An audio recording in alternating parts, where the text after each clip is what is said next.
welcome to today's very summery style, which may or may not have been an excuse for me to wear bright pink lipstick. So this is the style. It is a decorated crown braid, decorated with your own hair. I'll give you a spin.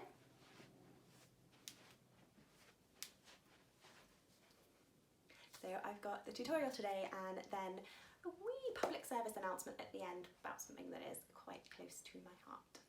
Okay? Let's get started, shall we?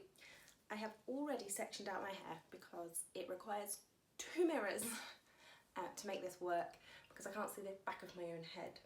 I have a section of hair in the middle of my head that is dyed. The lighting isn't the best, but this... Start again.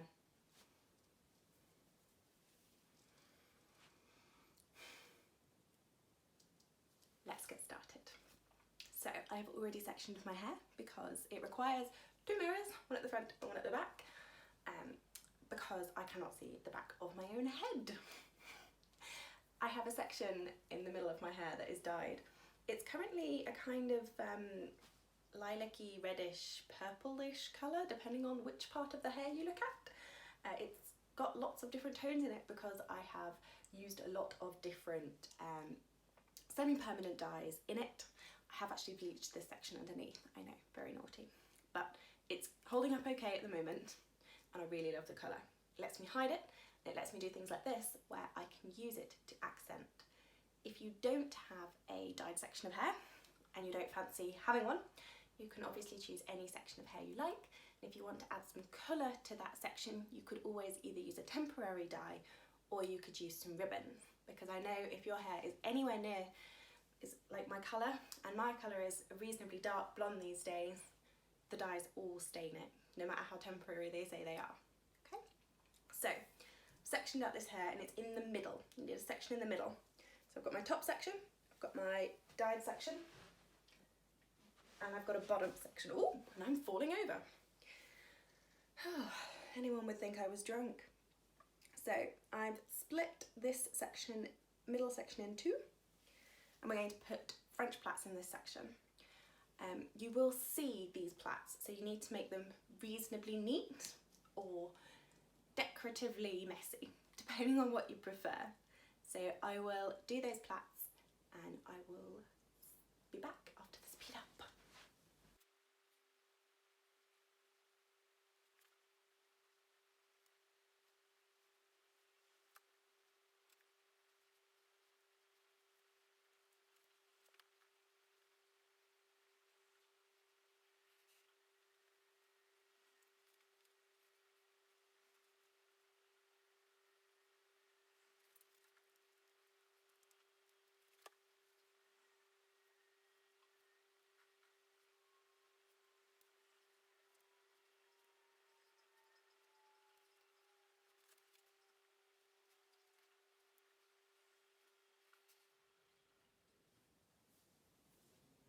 So 2 plaits. These are my French plaited bits of my dyed section. I have taken down the rest of my hair and then resectioned the top part. I've got a parting now which goes from my temple-ish all the way back to a point in the middle of my head. Now this is a slightly higher point than I would normally use for a crown braid. Normally my crown braid sections come to about here. And I'd section the top half up and the bottom half down and do that way. However, I can't do that because I have these plaits in the way. So it's going to be along the line at the top of the plaits. The aim is to create a smooth curve. I almost never get it completely smooth, but that's the goal. Okay, so take a little bit of hair. That's too little. You want to try and use sections that are bigger at the front of your hair than they are at the back, because you have less hair to play with in the middle section than you do in the front. Okay. I've done 4 overstrands. I'm doing an overstrand French plait, not an understrand French plait. And then adding from the front.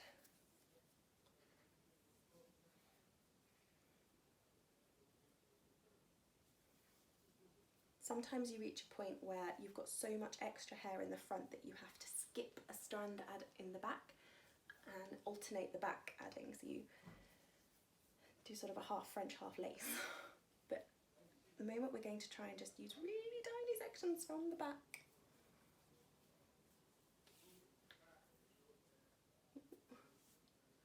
I reckon there's 2 more sections in this.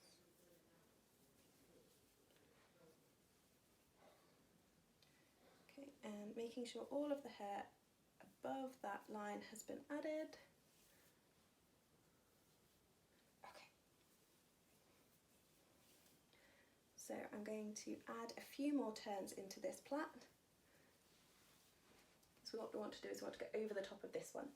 So I'm going to tuck that over my ear, and then I'm going to again make sure that the next strand to be added is from, well, it's now the bottom. So what we're going to do now is we're going to change it up a little bit. We are only going to add to the bottom strand. We're not adding to the top strand from this lower section. What you want to do is try and keep the plait so that it runs along the bottom of your French plait if you can. Okay, I will turn around and I will show you.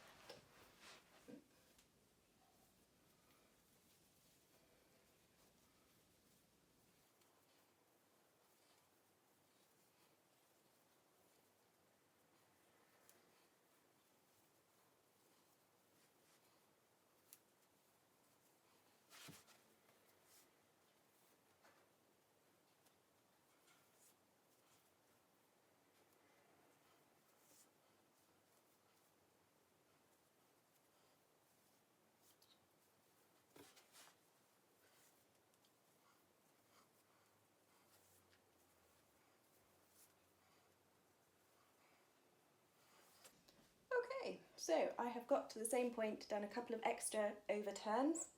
I'm going to take this section out. I'm going to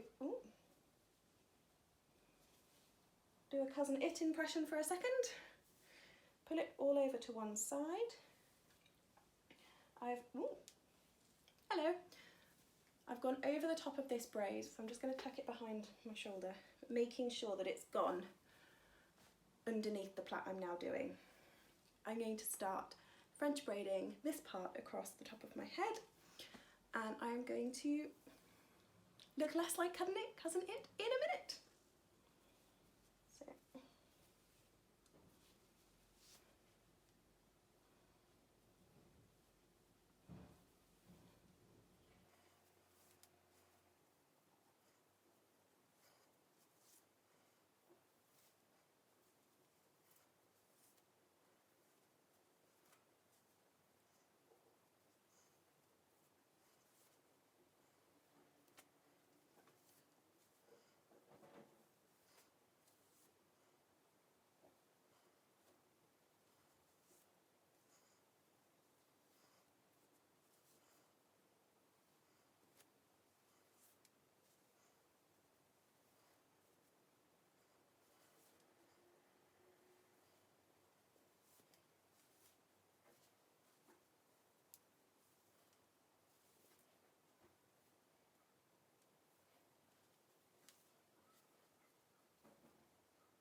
Okay, so I have finished that section. For some reason this bit always ends up like that when I do this.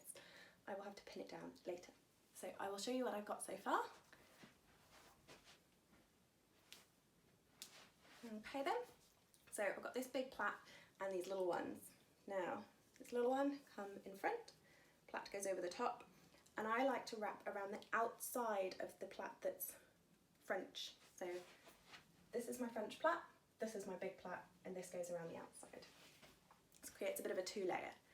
Then I'm going to use this plait to secure my big plait. So taking it from the front and around the back, I'm going to tuck it underneath my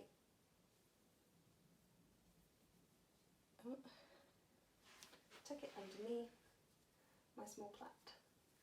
Careful when you're doing this, what you don't want to do is tuck it underneath the middle section. So I don't want to tuck the purple end under the purple French plait.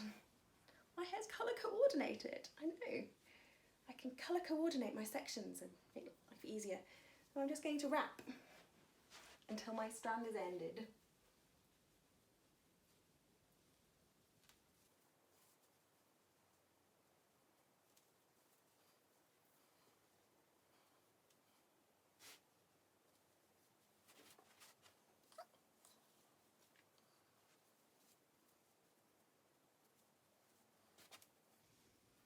So I've got the next strand here, so I'm going to use that for this last bit. Now what I can do is tuck this end through the first loop down here, and this bit will need secured with a pin, but try to avoid securing with pins until you've finished wrapping, because you'll otherwise end up in a situation where you want to wrap over the part that you've pinned.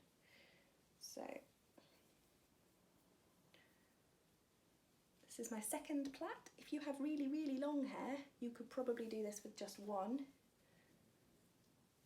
but my hair is not that long, therefore I'm using two.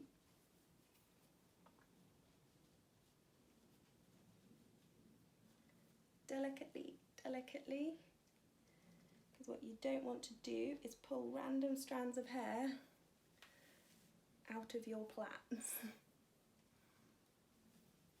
because it will look a little bit odd. So create a gap, usually it's between the strands, so between where you've added hair. Fits quite nicely.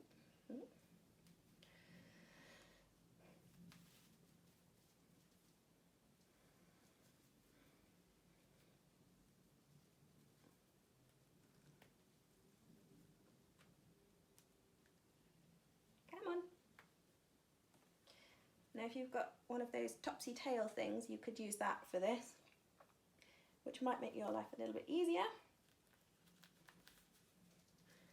But I find that this works okay. It'll wrap it through itself. Alright then. And then I'm just going to tuck the ends in and get a bobby pin. Pin that down, and I'm going to do the same on this side. That's going to tuck, this one's going to tuck up this way, in just wherever you can, and then bobby pin so that you can't try to tuck it in too late, probably fit. Here we go. In here.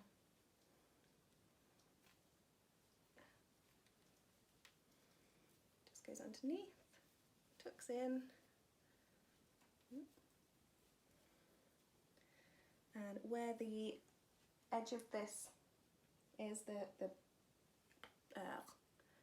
hairband, just bobby pin over the top of that to make sure that the hairband is covered, and if this is sticking out, that needs a pin as well.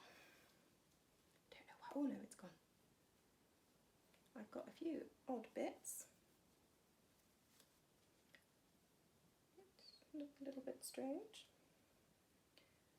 I'm going to pin this part down because I'm having issues with it.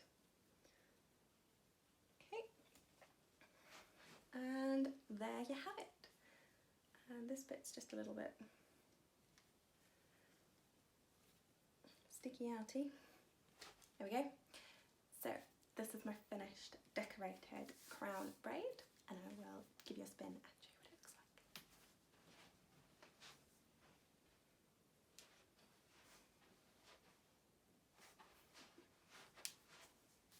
Ta-da! So it's not the fastest style in the world to do, it's a little bit fiddly, but I think it's worth it, and it will last all day. I've put, I think, 4 pins in, and I've possibly overpinned. You could do it with very, very few pins. It's very much like hair taping with your own hair. I think it's great for summer. You could add some flowers to it. Word of warning, if you live in a place where there are lots and lots of insects that like flowers, you will get mobbed by insects if you wear flowers in your hair. They will also cause hay fever in people who are sensitive, especially since the pollen levels at the moment, well certainly recently here in the UK, have been particularly high. I don't normally get hay fever, and I have been struggling when I've been walking up and down the road to and from work. All these beautiful flowers out in bloom, and I'm just there with my eyes running down my face. Okay, so thank you for listening to all of that, and happy styling.